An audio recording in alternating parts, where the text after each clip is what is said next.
Now remember, the bank, biggest investor, in a mortgage document, they have the right to foreclose, whatever reason it is.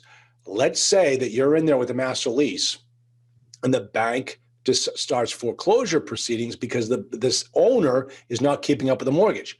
What does that do to your master lease? It goes away.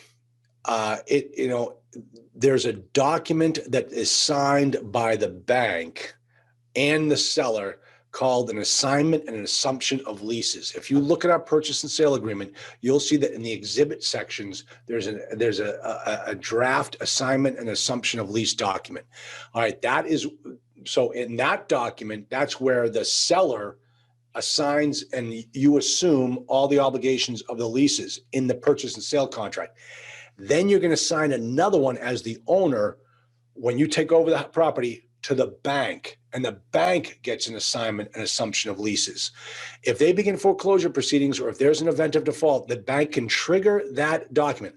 Folks, let me tell you what that's like, because it's happened to me. I had a property going south. We couldn't keep the thing going. The bank decides to begin foreclosure proceedings. The first thing they do is they trigger that assignment and assumption of lease documents, which means that they go around to all of the tenants, and all of the tenants are now told, don't give your rent to the management company. Put it in this lockbox down at this bank. All the money goes to the bank. You never see a dime. The bank then hires their own property management company as a receiver to run the property. They collect the money. They pay the leases. Not the leases. They pay the payroll. They pay the contract people. You lose control of the deal. So this is why when you hear me talk about so often, you've got to understand the events of default in any mortgage document. You never want to sign a document that you are in breach of on day one. So that's how a mortgage document works. You've got that events of default. You don't want to have to ever trigger that document because a bank can make your life miserable. The other thing, they don't have to execute the assignment and assumption of lease document. They don't have to create a foreclosure, but what they could do is they could trigger the default interest rate. So, we all sit around talking about how great the interest rates are. If you are in breach of any of the terms in a mortgage document and the bank triggers that default interest rate, you're not paying 3.25. You're not paying 3.5. You're paying 9. Okay, it's punitive because the bank wants you to fix the problems. And let me just tell you something. Sometimes an event of default could be as simple as a worker putting a mechanic's lien on your property.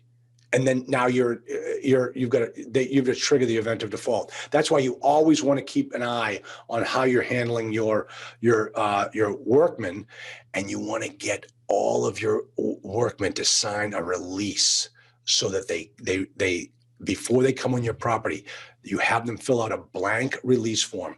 I'm not kidding you, folks. This is how we do it, so that they cannot put a lien on your property. If they want to come work for you, they can't put a lien on your property. They have to deal with it another way. So that's one way to solve that problem. Okay. So the question is, how does it survive a foreclosure? No, it doesn't, because the bank goes in there and the bank takes total control during a foreclosure agreement. Would the bank, if they took back the property, have to honor the rest of the master lease? Absolutely not. Then the lease would be void. But folks, don't act like you don't see it coming. You're running the property. You're collecting the leases. Part of your job should be to pay the mortgage. If you're not paying the mortgage, well, of course you're going to get foreclosed on. If there's not enough money on the property to run it and pay the mortgage, then you got a problem. That's why when you negotiate the master lease, you got two things: time and money. Time, you want as much as you can. The money portion answers questions like, hey, if the sewer pipe bursts tomorrow, the day after I take this property over on a master lease, if it bursts tomorrow for $6,000, who's paying for it? Well, you might say, well, the owner's going to have to pay for it. He's going to say, hey, I just signed a master lease. It's all you. all you. Negotiate it. Understand this. Act. Know what you should do if with the big ticket items, and also keep in mind too that with any capital expenditures that need to be done on a property that you are running as a master lease. Remember, folks, you don't own that property.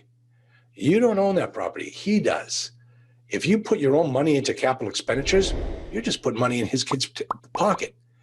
So make sure you negotiate that component of it before you go further.